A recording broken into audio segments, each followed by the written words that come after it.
Merci, Monsieur le Président. Madame la rapporteure, avant d'aborder l'esprit et le fond de la proposition de loi qui nous est soumise, je tiens à vous remercier de porter ce jour dans l'hémicycle, le 8 mars, consacré à la lutte pour les droits des femmes, le constat des inégalités persistantes entre femmes et hommes. Si ces différences de traitement parfaitement injustifiées devraient être martelées chaque jour, leur dénonciation ce jour ne peut qu'avoir le plus grand des retentissements. Nous déplorons comme vous cet écart de 25% des rémunérations entre femmes et hommes pour tout poste confondu et cet écart de 9% des rémunérations à poste équivalent. Nous déplorons comme vous l'exposition des femmes au travail précaire, incluant le temps partiel subi. Il n'est plus tolérable que, sous prétexte de la fondation d'une famille, les femmes soient freinées dans leur parcours professionnel, que le critère de sexe puisse constituer le moindre fondement à une politique d'embauche ou une politique salariale. Toutefois, plus encore que des mesures d'incitation ou de sanction, ce sont les mentalités que nous devons faire évoluer. L'égalité professionnelle commande de considérer le travailleur de par ses compétences et ses connaissances, qu'importe qu'il soit femme ou homme. Les raisons qui expliquent pourquoi subsiste un écart de salaire entre les femmes et les hommes sont subjectives et résident dans les préjugés et les stéréotypes véhiculés par une société qui rechigne à voir les femmes occuper certains postes et certains métiers. Aussi, vouloir lutter contre les inégalités professionnelles femmes-hommes par le seul prisme de la surexposition des femmes au temps partiel, c'est vouloir traiter la problématique par le petit bout de la lorgnette. Au risque d'en occulter les principaux aspects, et cela sans compter la méthode retenue qui risque fort d'être au mieux inefficace, au pire contre-productive. Les inégalités femmes-hommes et la précarité professionnelle, même si elles sont liées, sont deux problématiques distinctes, appelant des solutions distinctes pour être efficaces. Nous lutterons pour l'égalité professionnelle des femmes en ciblant pas à pas les motifs qui fondent les écarts de salaire et de parcours professionnels. À ce sujet, le projet de loi de lutte contre les violences faites aux femmes, porté par Madame Schiappa, obligera la société à s'interroger sur sa considération des femmes. J'ai également toute confiance dans le plan voulu par Madame Pénicaud pour s'attaquer résolument à ces 9% d'écart de salaire que rien ne justifie. Ce plan, dont la réalisation va être confiée aux partenaires sociaux, doit permettre de réduire puis supprimer cet écart par la voie du dialogue social. De tels changements, pour être durablement ancrés dans les mentalités, doivent venir du terrain et non pas par la seule sanction de la loi. Par des instances de dialogue social davantage féminisées. Les entreprises seront progressivement amenées à régulariser la rémunération des femmes sous l'œil vigilant, je le souhaite, des directs. Cette confiance doit s'allier à la responsabilité des entreprises, comme l'a annoncé notre Premier ministre hier soir. Les contrôles du respect de la loi par l'inspection du travail seront renforcés. Et à terme, après avoir laissé le temps aux entreprises de s'adapter, d'adapter leur politique de ressources humaines, les écarts de salaire injustifiés seront sanctionnés financièrement. L'objectif est bien de supprimer tout écart de salaire à la fin du quinquennat. Votre proposition de loi s'attaque aveuglément au temps partiel, considérant à tort que celui-ci est systématiquement subi. Il y a des temps partiels qui sont volontaires et sont synonymes de progrès social, car ils permettent de mieux concilier vie professionnelle et vie personnelle. D'autres temps partiels sont inhérents à la nature même de l'activité professionnelle poursuivie. Je pense notamment à certains services à la personne ou au secteur du loisir et de la restauration.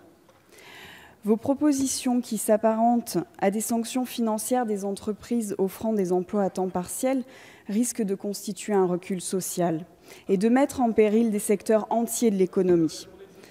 Elles sont de nature à alourdir les charges de l'entreprise, jouant sur sa marge de compétitivité au détriment de la progression de salaire.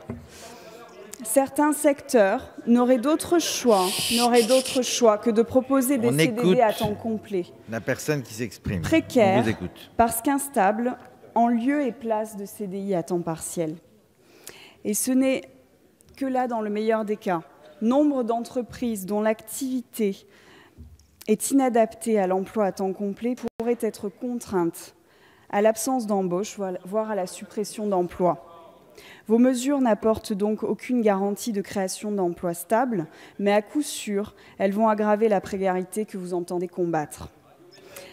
Vous avez toutefois raison sur un point, le temps partiel subi, bien que déjà réglementé, est bien une réalité de la précarité de l'emploi.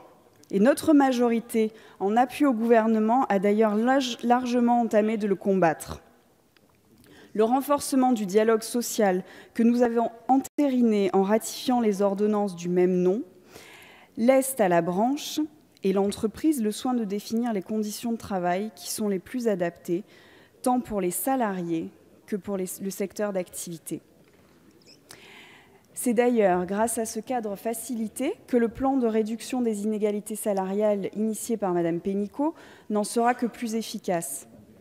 À l'inverse, en rigidifiant et en multipliant les seuils horaires d'emploi et en accentuant la pression financière sur les entreprises, vos mesures vont venir obérer le dialogue social, faute de marge de manœuvre suffisante. D'inutiles tensions viendront radicaliser les positions au détriment des conditions de travail et de l'activité.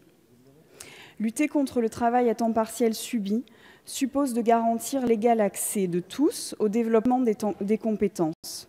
La transformation de la formation professionnelle présentée lundi par la ministre du Travail va pleinement dans ce sens. Les partenaires sociaux sont parvenus à une nouvelle définition de la formation professionnelle, rendant le salarié acteur principal de sa formation et de son parcours en le dotant des moyens de se saisir des opportunités qu'offrent les enjeux de la mobilité. Des formations plus facilement accessibles, un compte personnel de formation crédité en euros et qui tient compte de la vulnérabilité des salariés. L'investissement dans la compétence est la meilleure des garanties à l'égalité professionnelle.